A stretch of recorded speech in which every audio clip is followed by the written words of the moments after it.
did a lot together. We played on the same sports teams, we were in the same clubs. Well, I wasn't in a club, but they were in clubs together. But we hung out outside of school together. Some of us went to Anchor together, and we'd hang out well past 9 p.m. when it was over, just like you guys do. Smash Face and church clap weren't a thing, but we had other things, don't worry. So my friends and I in high school, we were super tight. We did lots together. We led, in essence, like parallel lives, some of us, because we were so close.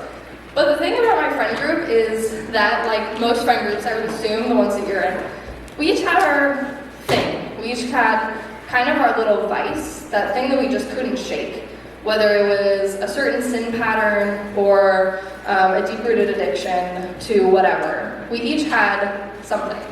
And we each could point it out in each other, which was really fascinating, but none of us ever said anything to each other about it. We all just kind of went on living our lives, and we're like, oh, it's fine, that's just, you know, that's just him or that's just her, don't worry about it. None of us ever said anything to each other. So I would imagine maybe it's the same thing in your guys' friend groups. Maybe you see something in someone else, or somebody probably sees something in you, but you kind of skate over it a little bit. You don't really say anything, because I know back then I was so worried about stirring up conflict or starting something with one of my friends. I didn't want to do that. I didn't want to rock the boat, per se. It was just easier. Like Jake said last week, conviction is inconvenient. And that conviction was so inconvenient for me that for 4 years in high school, I never said a word about it. And to some of them, we still have never talked about it because it was too inconvenient for us. We didn't even want to broach the topic. So I'd assume that some of you might be the same way. And what do you say when somebody says something to you that you just don't really know how to react? You don't really want to say anything negative, but you can't be too positive about it. What do you say? You do you. Whatever floats your boat. You do whatever you like. It's all right. Keep doing what you're doing. You're doing great. You do you. That's the fourth lie that the devil permeates into our culture. You do you. Or you might heard it, live your truth, speak your truth, that kind of thing. But the devil has permeated so perfectly this culture of you do you in our world. And on the surface, you might think, oh, that's fine, like that doesn't seem like a bad thing. But in reality, this leads us down this path. And I like to think of it as two paths that go kind of side by side. And the first path is passivity. This you do you mentality leads us towards passivity. It really shows a lack of care. You know, we're kind of just skirting over the issue, whether it be somebody brings something up in a joke, in a conversation, but really you're like, you know, that might be something they're struggling with. Maybe I should ask them about that. But you don't want to say anything for risk of stirring the pot, per se. So you just kind of shut the conversation down. You say, oh, you do you. I'm sure it's fine. You're doing great. But that really closes the door on that conversation. It's not an aggressive, like slam the door shut, but it's a pretty passive, close the door, skirt over the issue. You're not criticizing them, you're just kind of letting it rest in nowhere's land. And the second parallel path that the devil kind of leads us down with this live your truth, you do you mentality is false advocacy. So your generation, my generation actually too, I am a Gen Zer, we're advocates. We push for change. We seek difference in people, whether it's people like our friends, the world in general, our communities, the world, politics. We seek change. We seek to make people better, per se. But really, saying you do you to somebody, or speak your truth, which is like the mantra of Gen Z sometimes, is leading us down this road of false advocacy. We might think that we're doing the right thing by saying, oh, you do you, and kind of just letting it lie and not starting any conflict. But in reality, we're not advocating for our Christian brothers and sisters. We're kind of saying, oh, let me give you my I don't care what you do card because I don't want to start anything. It's not really doing what you think it is. It's kind of a false way or a cheap way to do community, specifically thinking maybe in our anchored context. We're not advocating like we think we do, like we think we are, when we're saying you do you. So you might be thinking, why would we do this? This all sounds bad. Like this all sounds like stuff I don't want to be doing. Why would I be passive? I don't really want to be passive, or why would I not advocate the way I'm supposed to? I want to do that. What's in it for me? Well, what's in it for you is being able to also live in this false world that you've created. You get to live your false world, your false sense of reality as well. Because in extending your you do you card to your friends, they're giving it right back to you. You've closed the door. Anything that you have left in your own life that maybe doesn't look the way that it should, or isn't following Jesus the way that he ought to be followed, it's closed. That door is closed. Nothing can broach that really anymore. So you've effectively shut down the conversation, which is not really how we do community. Because now your reality is left out there in the open. You're able to kind of do whatever you'd like. Those little wishful desires that you have, whether it be not to stir up conflict or in a small group setting. Let's think about it this way. In your small group, you have a bunch of different people, and they all have different opinions on things. You might be rooted in Christ, which is awesome, and that is the goal of these groups. But there are specific things about you that maybe you disagree on. Maybe a wishful desire of yours is that you don't have a small group that disagrees. Maybe you just want to have a small group where everybody thinks the same thing, and everybody gets along. Or maybe you want to have an anchored community where the minute little stance that you have is the same for everybody, and that nothing is different, and there's no tension in the room, which is something that we do kind of well at Anchored, is having those conversations over those stances, and they're difficult. But that's what community is. So I want to ask you, and I really want you to think about this, what is your wishful desire? What is that desire, that false world that you so desperately want to cling to, that you resort to saying, you do you, because I want to do me? What is that? You'll have time to unpack that more in your small groups, what that wishful desire is, but kind of keep that in the back of your head. Now, this might sound kind of bleak and kind of a tough look at the world, but it's important that we're able to dissect this and really see kind of the devil's schemes in this, because he's crafty. He uses things like speak your truth, or you do you in a world of advocates like us to really root this in, and it becomes tough to navigate because it's glossed over so much. But the good thing is that even though the devil might try and take us down this two-way path, there's a better path out there. There's a path that God calls us down. He calls us A, towards community, but B, he calls us towards truth. God calls us to speak truth to our community.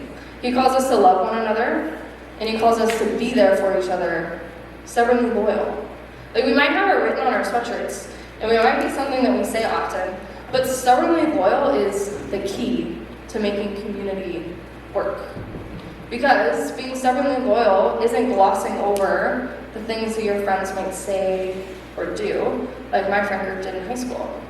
We glossed over it so much that it might look on the surface like we were stubbornly loyal to each other, but in reality, we weren't really. We were missing that key thing. There's a verse in 1 Peter, I believe it's verse 22, and it says, "Now that you have purified yourselves by obeying the truth, so that you have sincere love for each other, love one another deeply and from the heart." So the Lord calls us to, now that we have this truth, now that we believe God for who he is, he calls us to love one another. That's really his commandment. That's what roots us together, and community is this love. I want to tell you about somebody in the Bible who I think really illustrates this type of love really, really well. Because it's a difficult kind of love, and it's a love that requires sacrifice and strength, and it's difficult. This person's Ezekiel. So he was called by God to be the watchman, which sounds intense, but he was called to be the watchman over his people, which was Israel. This is a big group of people. And people have been through so much. They've been through terrible times, they've been through great times with God. They've gone towards Him and they've gone away from Him. They've been through tough, tough times. But Ezekiel is called to be the watchman over these people. And God actually says to him, He says, you know, if I tell somebody, you will surely die, and you, Ezekiel, don't go and tell them what they're doing is wrong or try to dissuade them for what they're doing, they're as good as gone, right? And you, Ezekiel, are held accountable. God calls Ezekiel to this really high level of community. He calls Ezekiel to be able to see the things that God is doing in His people, be able to speak truth to it, to be able to call to these people.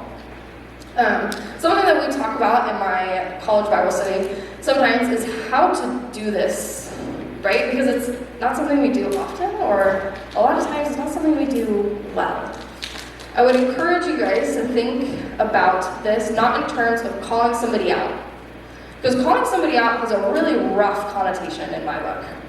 But instead, we're calling to people. We're calling truth to people, we're calling truth over people, we're speaking truth to these people. We're not calling each other out on our stuff, hoping to get a rise out of people, or stirring up conflict. That's not the goal.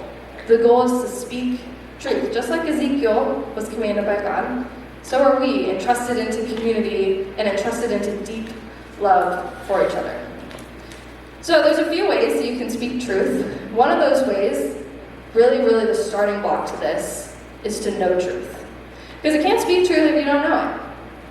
This comes from really spending time with God, getting to know Him, who He is, His work, His word, His plan for you, His plan for His community, who His people are, and what He has done. Knowing truth is so vital to speaking truth, because you can't speak out of an empty well. So it's really important that we as a community together and as individuals spend time in God's Word.